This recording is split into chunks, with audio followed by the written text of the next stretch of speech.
রাজনৈতিক দখলদারিত্ব, পেশিশক্তি এগুলো থেকে মুক্ত হওয়া। কারণ আমি নিজেও ভিকটিম ছিলাম। সে কারণে তখন আমরা বুঝেছিলাম যে এই ফ্যাসিবাদী ছাত্রলীগ, আওয়ামী লীগকে যদি আমরা বিতাড়িত না করতে পারি, তাহলে এইটা সম্ভব না। তো একটা ধাপ সম্ভব হয়েছে, অনেক জেল-জুলুম, অত্যাচারের শিকার হয়েছি আমরা, দীর্ঘ পথ পাড়ি দিতে হয়েছে। এখন আরেকটা পর্যায়ে এই বিশ্ববিদ্যালয়টাকে একটা একাডেমিক এক্সেলেন্সির জায়গায় নিয়ে যাওয়া। এটা নিয়ে যেতে হলে নিয়মিত ছাত্র সংসদ দরকার। বিশ্ববিদ্যালয় প্রশাসনের জবাবদিহিতা দরকার। সংকটগুলো সমাধান করার জন্য এই ছাত্র সংসদ দরকার। তো আমি যেটা মনে করি যে আমাকে যদি শিক্ষার্থীরা ম্যান্ডেট দেয়, আমি এই কাজগুলো তো অবশ্যই করব।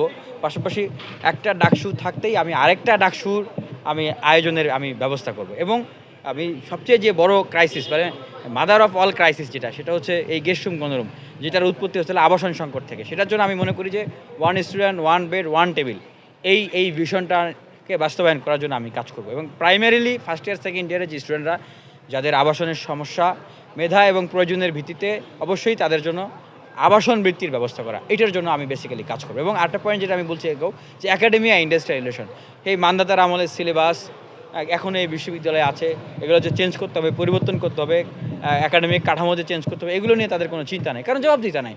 আমি academia industrial relationship build up করার জন্য কাজ করব, যেটা দেশের উন্নত প্রতিষ্ঠান, সরকারের জায়গা, বিশ্বের উন্নত প্রতিষ্ঠান যে জায়গাগুলো আছে তাদের সাথে আলোচনা করে তাদের কাছ থেকে ক্রাইটেরিয়া নিয়ে, চাহিদা নিয়ে আসলে পড়াশোনা সিলেবাস তৈরি করা হবে, হিউম্যান রিসোর্স তৈরি করা হবে, এবং যেন পড়াশোনার সাথে সাথেই তাদের জন্য কাজের জায়গা হয়ে যায়।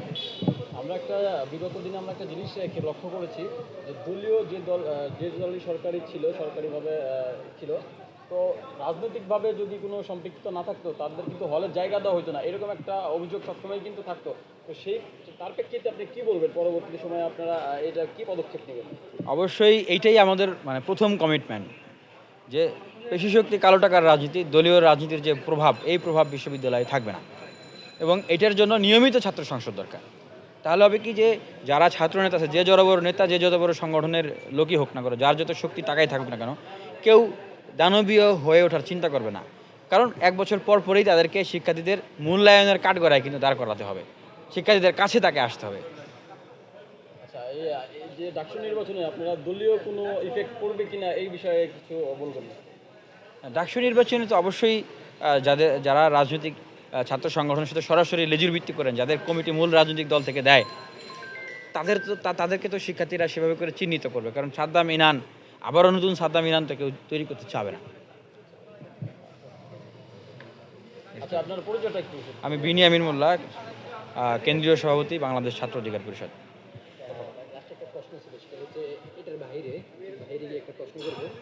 সেটা হচ্ছে আমরা গত কয়েকদিন আগে আমরা যে গুলশানে সমন্বয়কদের একটা চাঁদাবাজি একটা ঘটনা শুনেছি বা ঘটনা ঘটেছে, তো সেই জায়গা থেকে সমন্বয়ক যারা ছাত্র নেতারা এই কাজগুলো করতেছে। দেখেন, 5 আগস্টের পরে আসলে বৈষম্য বিরোধী ছাত্র আন্দোলনের কোনো প্রাসঙ্গিকতা নেই, কারণ শেখ হাসিনার পতন টার্গেট